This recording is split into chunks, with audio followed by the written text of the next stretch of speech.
हेल' लोगोफोर, बे समाव नोंथांमोननो मोनसे भिडिअ लाबोदों। बे जाहैबाय जोङो नुनो मोनगोन नोंथांमोनहा बर्मन फोलेर, जाय बर्मन फोलेरा कामरुपआव रायजो खुंदोंमोन सिगां सारिनि समाव। अदेबानि राजा फोलेरफोरनि जागायजेननाय मुगायाव बर्मन फोलेरफोरा आसामाव एबा गोदोनि कामरुप रायजोआव रायजो खुंदोंमोन। दा बिथांमोननि सोमोन्दै गासै जा हायै जेसेबां हायै कालेक्सन खालामनानै नोंथांमोननो डिटेल्सै होनो लानो नागिरदों आरो बेखौ नट टाइपै होनाय जागोन। दा बेनि सिगाङावनो नोंथांमोना बिनि खारनखौ नोंथांमोना मिथिनो लुबैदोंबा बाहाय नुनो मोननाय जागोन दे फैबाय थानाय आसाम टेट जिहेतु 2021, दा बेयाव एबा सिगांनिफोरावबो बेबायदि फैबाय थाखादोंमोन। बाहाय दङ जाहैबाय प्रि हिस्ट्रि अफ आसाम, बा बाहाय दङ जिअग्राफिकेल लकेसन अफ एनसेन्ट कामरुप, बेबो दङ। बेनिफ्राय ससियो इकनमिक कन्डिसन एनसेन्ट, बेनिफ्राय दङ बर्मन फोलेर, बर्मन डाइनास्टि, शालस्तम्भ डाइनास्टि आरो पाल डाइनास्टि बिथांमोननि दङ। दा बेखायनो बाहाय बर्मन डाइनास्टिनि सोमोन्दै होनो नागिरदों। गुबुनफोरनिखौबो लासै लासै होगोन। बेनिफ्राय बाहाय गुबुनफोरनिखौ खेबसेनो होनाय जायाखिसै, जाहाथे गलमाल जाया आरो गोलाव जाया। दा फैदो बिनि थाखायनो फारि फारि जागायलांजोनि। दा बिनिफ्राय नुनो मोनगोन जोङो दा बर्मन फोलेर, दा बेखौ नट टाइप हिसाबै लाबोनाय जादों। बेखायनो नोंथांमोना नट खालामनानै लाबानो जाबाय, स्क्रिनशट खालामनानैबो लानो हानाय जागोन। दा गोबाङानो PDF बिबाय थायो, PDF होनो गोनां जायोबा गुगोल ड्राइभआव सोनानै होनो गोनां जायो, बेनिफ्राय लिंक हरनो गोनां जायो नोंथांमोननो। नाथाय गुगोल ड्राइभआ दा कमप्लिट जानो नागिरबाय। आंना गोबां सिगांनिफ्रायनो गोबांथार माखासे डेटाफोरजों बाहाय अलरेडि फिलआप जाना दङ। बेखायनो स्क्रिनशट खालामना लाबानो जाबाय हायोबा। दा बाहाय दङ जोङो नुनो मोनगोन बर्मन फोलेर। बर्मन फोलेरखौ गायसनदोंमोन पुष्य बर्मन बिथाङा, आरो बे बिथाङा पुष्य बर्मना गावनि सिगांनि राजा बुंनाय बादिब्ला, जारिमिननि बादिब्ला समुद्रगुप्त मुंनि सासे राजाया बे ओनसोलखौ लादोंमोन होनदों। दा बेखौ फेजेननानै पुष्य बर्मना कामरुपआव बर्मन फोलेरखौ गायसनदोंमोन होनदों। आरो बेनिफ्राय बिथांमोनाव जेसेबांनाखि राजा जालांदों, दा बिनि गेजेराव बयनिख्रुइबो देरसिनखौ कुमार भास्कर बर्मन होननानै मिथिनो मोननाय जायो। आरो बिसोर बर्मन फोलेरफोरा गाहायै 350 बिफर ख्रीष्टनिफ्राय 650 बिफर ख्रीष्टसिम बेयाव रायजो खुंदों। दा बिथांमोनहा गासै साबेसे रायजो खुंदों, बेहाय नोंथांमोना 13 राजाफोरखौ रायजो खुंनायखौ नुनो मोननाय जागोन। दा बेवहाय गोबाङानो बिजाबफोराव मोना, बेखायनो नोंथांमोननो बेखौ कालेक्सन खालामना होदों बिजाब आरो इन्टारनेटनि सर्सनि गेजेरजों।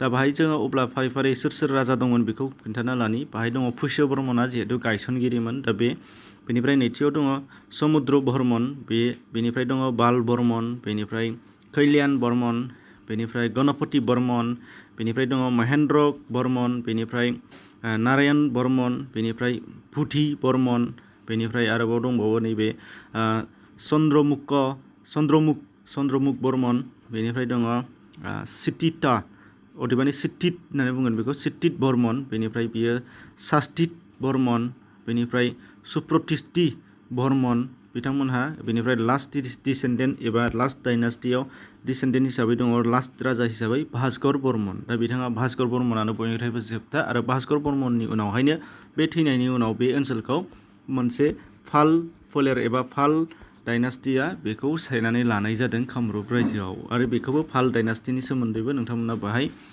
उननि समाव मोननो हानाय जागोन। दा बाव दङ, दा बाहाय होदों भास्कर बर्मन। दा बियो थांनाय 2019नि एमइ सेक्सननि जिहेतु ससियेल साइन्सनि, बेयाव सोंनाय दंमोन बर्मन फोलेरनि जोबथा डाइनास्टियाव राजाया सोरमोन होननाय, बे जाहैबाय भास्कर बर्मनमोन। दा बिथांमोननि समाव बिथांमोननि सोमोन्दै सोङोबा जुदि बिथांमोना हिन्दु धोरोमनि गाहायै, नाथाय उनावहाय बौद्ध फैदोंमोन, बौद्धफोरखौबो बिथांमोना जायगा होदों। एक्सुवेलि बर्मन राजाफोरा गासैबो हिन्दु धोरोमारिमोननो।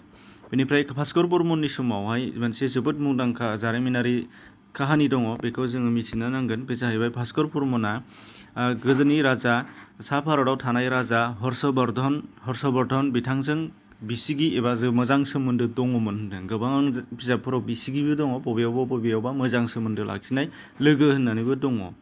दा बै समाव हर्षवर्धननि समाव चीन हादरनि सासे दावबायारि हिउएनसांआ फैदोंमोन होनदों। आरो हर्षवर्धननियाव फैनानै बिथाङा बै समनि नालन्दा बुहुम फरायसालि, बै समावनो थाखानाय नालन्दा बुहुम फरायसालि, दा बे नालन्दा इउनिभारसिटियाव बिजिरसंनो थाखाय चीननि दावबायारि बे हिउएनसांआ फैदोंमोन होनदों। आरो बेयाव जेलाना फैदों, बिथां भास्कर बर्मनाबो हर्षवर्धनजों लोगोखाय बे हिउएनसांखौ जोंनि कामरुपआव लिंनानै लाबोफादों होनदों। आरो बे लिंनानै लाबोफानायाव हिउएनसांखौ लेंनानै लाबोफानायाव हिउएनसांआबो फैदों कामरुपआव भास्कर बर्मननि राजउलाफादाव आरो बिथाङा फैनानै भास्कर बर्मननि जेसेबांनाखि सोमोन्दै एबा कामरुप रायजोनि जेसेबांनाखि मा बाथ्राफोर दङ बेफोरखौ गासैबो लिरनानै गालांदों होनदों आरो बिथाङा भारतनि बेफोर गासैबो बाथ्राफोरखौ लिरनानै गालांनाय लिरबिदांनि मुङा जाहैबाय CUK। बे CUK बिजाबखौ बिथांमोना लिरनानै हिउएनसांआ लिरना गालांदों। दा बे CUK बिजाबनिफ्रायनो गासैबो बेफोर बाथ्राफोरखौ मिथिनो मोननाय जादों होनदों।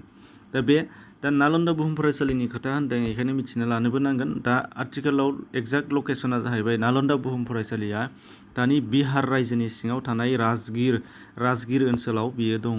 दा बेखौ मिथिनो नांगोन। बेनिफ्राय दङ भास्कराब्द मुंनि गोदान मोनसे समनि फारिलाइ सोलिदोंमोन होनदों कुमार भास्कर बर्मननि समाव। समनि फारिलाइ माने जोंनि दा जिहेथु जोंहा मा दङ, जोंना बांलानि जोङो लायो दान साननाय, मास साननाय, केलेन्डार, एक्सुवेलि केलेन्डार बियो। दा बेबायदि केलेन्डार मोनसे भास्कराब्द मुंनि कुमार भास्कर बर्मन रायजो खुंनाय समाव सोलिदों होनदों।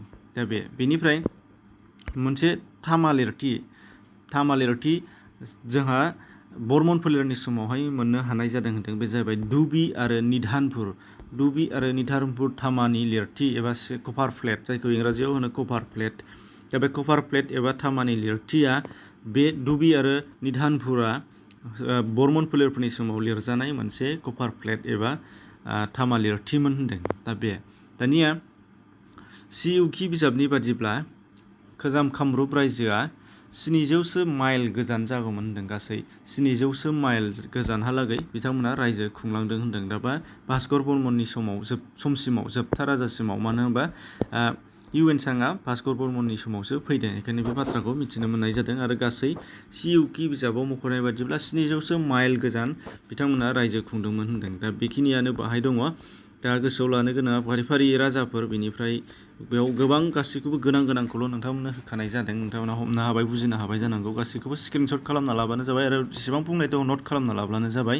बेनिफ्राय जेसेबांनाखि नोंथांमोनहा दा बुजिबाय, बेनि उनावहाय डिसक्रिपसनाव लिंक हाबनानै नायलांनो दाबाव। बेयाव गासैबो लिंकफ्रानो गासैबो टेटजों सोमोन्दो गोनां गोजाखौल' आं बाहाय पुट आप खालामना होनाय जादों डिसक्रिपसन बक्सआव।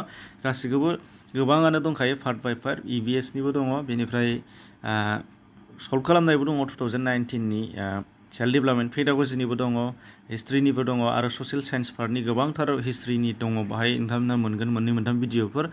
लेसन प्लेननि दङ आरो गोबां दङ, नायनानै थांबानो जाबाय। आरो बर' थुनलाइनि जारिमिननि सायाव माने थांजोबखाबाय गासिबो। बर' थुनलाइनि जारिमिननि सायाव 4-5 भिडिअ दंसै, नोंथांमोना नायना लानो हानाय जागोन, नटबो मोननाय जागोन। शेयार खालामनानै हो, जाहाथे गुबुनफ्राबो मोनहैनो हायो आरो आंबो थुलुंगा मोननो हायो। गोजोन्थों।